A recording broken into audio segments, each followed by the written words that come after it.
श्री अनंतानंद जी के शिष्य थे श्री अल्ल जी महाराज, यात्रा पर थे। एक बार एक बड़े सुंदर आम के बगीचे में इन्होंने अपने श्री ठाकुर जी को विराजमान किया और देखा कि बड़े पके हुए आम वृक्षों पर हैं, तो मन में इच्छा हुई कि श्री ठाकुर जी को भोग निवेदन किया जाए। तो जो उस बगीचे का माली था, उस माली से कहे कि भैया कुछ आम हमें हमारे श्री ठाकुर जी के निवेदनार्थ प्रदान कर दो। अब वो माली जो था वो विमुख जीव था, वो जानता नहीं था भगवत भाव भगवत सेवा की क्या महिमा है।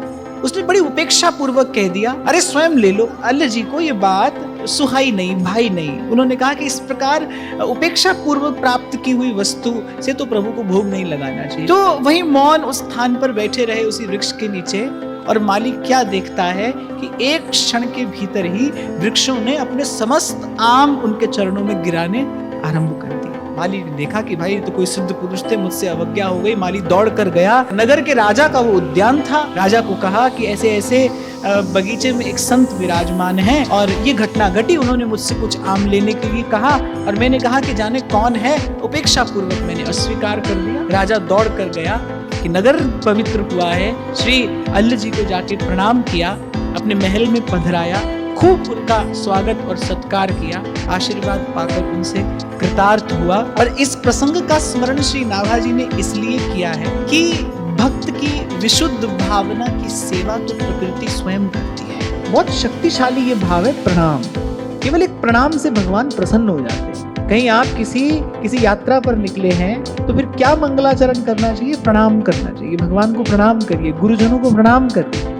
मार्ग में आने वाले कितने कितने क्लेश निवृत्त हो जाते हैं भगवान को प्रणाम करने वाले। अच्छा काम करने निकलो तो बहुत विघ्न आते हैं, और कह रहे वो सब विघ्न नष्ट हो जाते हैं प्रभु को प्रणाम करने वाले से, गुरुजनों को प्रणाम करने वाले से। एक और बात आपको बता दूं, प्रभु ना करे कोई ऐसा समय आ जाए, जीवन है भाई, आ ही जाता है, जब चारों ओर आपको दिखे कि भाई कोई रास्ता ही नहीं सूझ रहा है, क्या करें? उस समय न कोई पूजा संभव है, उस समय न कोई पाठ संभव है, उस समय न कोई स्तोत्र पाठ आप कर सकते हैं, कुछ भी नहीं कर सकते। बस ऐसी अंजलि पर मस्तक रख के और बस वहीं जहां खड़े हो वहीं पर भगवान को प्रणाम कर दो। आप देखना आशा की किरण फूट जाती है देवता को प्रणाम करने वाले। लक्ष्य भगवान हो।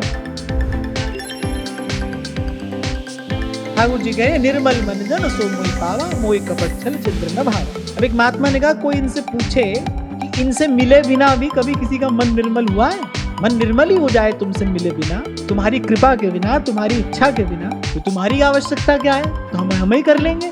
यहाँ निर्मल का अर्थ निर्दोष नहीं है। ठाकुर जी ये नहीं कह रहे कोई दोष मुक्त होकर मेरे पास आए ना, ऐसा तो संभव ही नहीं है कभी।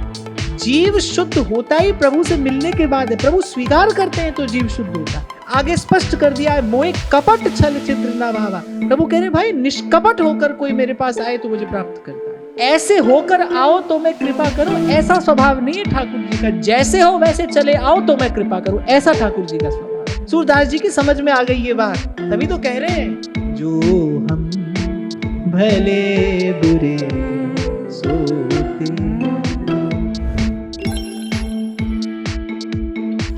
बड़ी मार्मिक बात कही मानसकार ने। कहते राम सिंधु, भगवान समुद्र हैं, पर समुद्र का जल पीने लायक नहीं होता। फिर तुलसी बाबा कहते युक्ति क्या है? राम सिंधु घन सज्जन धीरा। जो धैर्यवान संत हैं वो बादल हैं, वो लेते हैं समुद्र का जल, पर अपनी प्यास बुझाने के लिए नहीं, मीठा करके बरसा देने के लिए। कभी भी जब गौ का दुग्ध दोहन किया जाता है ना, तो सीधे नहीं किया जाता, पहले गोवत्स को गो के आगे किया जाता है, फिर वो धारा फूटती है। ऐसे ही भगवान की समस्त शक्तियों में भगवान की कृपा शक्ति सर्वोपरि है, लेकिन उस कृपा शक्ति का उद्भव, उस कृपा शक्ति का उद्रेक भगवान में कब होता है? जब कोई भक्त जाता है भगवान के सम्मुख। इसलिए हमारे ध्रुवदास जी कहते हैं गह भक्तन। द्रौपदी का इतना बड़ा अपमान हुआ, इतनी भीषण पीड़ा द्रौपदी के हृदय में रही होगी, और द्रौपदी अपनी पीड़ा के आवेश में श्राप देने को उद्यत होती है, और गांधारी सभा में आती है और कहती है बेटी रुक जा। गांधारी के मुख से सुनते ही द्रौपदी रुक जाती है, और द्रौपदी सबसे पहली क्रिया क्या करती है? भूमि पर वो फटा हुआ वस्त्र बिछाती है जो गांधारी के पुत्र ने ही मैला किया है। उस फटे हुए वस्त्र को भूमि पर बिछाकर माथा टेक कर राजमाता को प्रणाम निवेदन करती है। इतनी पीड़ा में भी कोई सहनशीलता धारण किए रहे। भाई ये भगवान के भक्त के अतिरिक्त दूसरा कोई नहीं कर सकता। ये भक्ति की शक्ति है। कितने सद्गुणों का विकास द्रौपदी के चरित्र में हुआ है और मूल में क्या है? कृष्ण के चरणों का अनुराग है। कृष्ण के चरणों